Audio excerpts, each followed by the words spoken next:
It's me, truck driver Sean, otherwise known as Sean Davis, okay?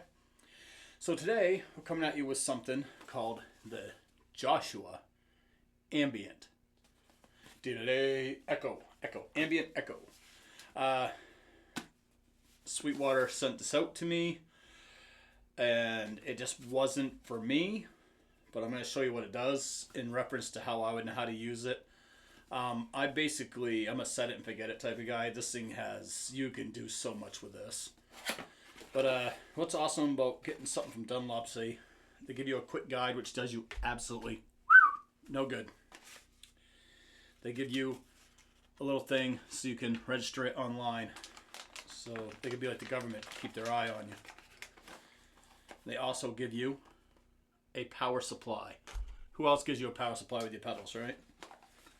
Huge shout out to MXR for doing cool shit.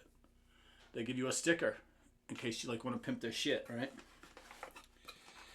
And they give you feet. And they give you a body bag. I respect the fact they put those really thick bags. I mean, it doesn't protect it per se, but for someone like me that normally just keeps pedals in a closet, it works out pretty good. So this is what we have right here. Looks pretty simple. You got one button, you got 6 knobs and 2 little thingamajiggies on the top, right?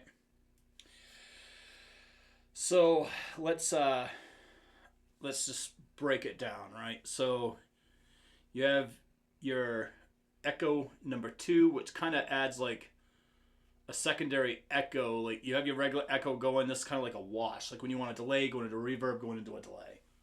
Okay? You have your tails on and off. You can have it so when you stop playing, it stops. You can have the tails on, which takes this thing forever to recirculate. It's crazy. All right? You have your delay knob. That's the tempo of your echoes. Okay? You have your mod. It adjusts the intensity of the modulation. The modulation just kind of gets weird and different. Sometimes it's a little bit of reverb, and sometimes it's a little bit of shimmer, and sometimes it's a little bit of flange, a little bit of chorus. Turn it, find your spot. I'm not a big fan of that. I'd rather just choose what I want it to do instead of have to find a sweet spot. For dum-dums like me, it doesn't work out very well. This is your voice. You can do a mix of 1 or 2, or you can do 2 of the same. Zero clue how to make that happen because they're not very clear on what to do. So, yeah. Right here you have your regen. That's the number of echoes. How many times is it going to echo? Okay? Right here you have your division, and what it does is the ratio of your echoes. You get a quarter note, you get an eighth note, you get, you know, a quarter eighth, or an eighth note, an eighth note, triple, you know, it just, it does all kinds of stuff. And at the end of it, you have the double dotted eighth note. Okay? Over here, you have your mix. That's your wet and dry. How much of the delay do you want to go into your signal? Okay? Super simple. On and off. Also, I guess if you hold it for a little bit and then it flashes kind of weird, you can set your own tempo. I'm not going to do that because I just don't have that kind of time. You can also set it up to have a control switch, which works out pretty good. Other than that, it's in and out. You got the thing for your power supply right there on the side. It's sparkly white. I'm the worst person on the planet to demo this pedal, so yeah, let's just get into it and show you how bad I am at this. All right, watch the Batman. I'll hook it up. All right, be right back. Okay, so I have everything in the middle, and I have the double echoes on, just because I like it. All right, so here's me trying to show you what I don't know how to do.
Again, I don't know what I'm doing. So what we're going to do now is just going to turn some knobs. Just, I don't know. If you hear something you like, then you know it's going to do what you want. This pedal is just over the top. So here we go.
Alright, as you can tell, this thing just gets nuttier and nuttier and nuttier. Sorry, don't know crap about delay pedals, so yeah, it's a thing. I'm really dumb when it comes to them, in case you didn't figure that out. Anyhow, thank you for checking out the video, and I promise, there's other stuff coming that the Chugworthy people will love. But I like ambient delay, and this just is too much for me, or not enough, or too much of one thing and not enough. I have no idea. So yeah, gotta keep on playing with the ambient pedals. And again, huge thanks to Sweetwater, who graciously, because I didn't like it, said that they would take it back, and we're gonna try a different pedal. So huge thanks to my boy Brian over there. I'm supposed to be dealing with somebody else because I'm an affiliate, but I haven't really even gotten my affiliate link figured out yet. Yeah, I probably should get on that at some point, but I don't know. I don't like begging people for anything, but really, Sweetwater is an amazing company. There's other amazing companies too. I'm not gonna sit here and say they're the be-all end-all, but they've been taking care of me for a really long time and taking care of my channel for a really long time, and I've never asked for anything. So yeah, take care of those who take care of you, and I use them by choice, so I don't have to use them. I use them because I want to. Yeah. That's a crazy delay, right? I mean, it's a pretty cool pedal, but I couldn't get what I wanted out of it. Anyhow, it is called the Joshua Ambient Echo. It's going to run you 239 smackaronis. That's expensive, but it does a lot. And if you use the control and you know a lot about this stuff and you dig in, you get real nerdy with it, you can make this thing do probably anything you want it to. Comes with a power supply, yada, yada, yada. Today's gear, I'm using a Heathen Guitars Gungnir. It is loaded with Gungnir pickups, both in the neck and the bridge. That is going out to the, going into the Rev G20 on the clean channel. The Joshua is in the effects loop. The speakers that I'm using are one of my custom cabs, dual Arachnid cabinets, loaded with Electro Voice, Black Label, and Classic 12. Yeah, and it plugs right to that camera right there. That is the Zoom QN8. Yeah. Thanks to Zoom, anybody can be a YouTuber now. Yeah. All right. Very cool. Thanks for checking in. Subscribe if you haven't. We're not like Nick and do fun things here, but I do talk about moms for them every now and then. It's pretty funny, I guess. People don't come for the guitars. They come for the dick jokes. All right. Very cool. Catch you next video.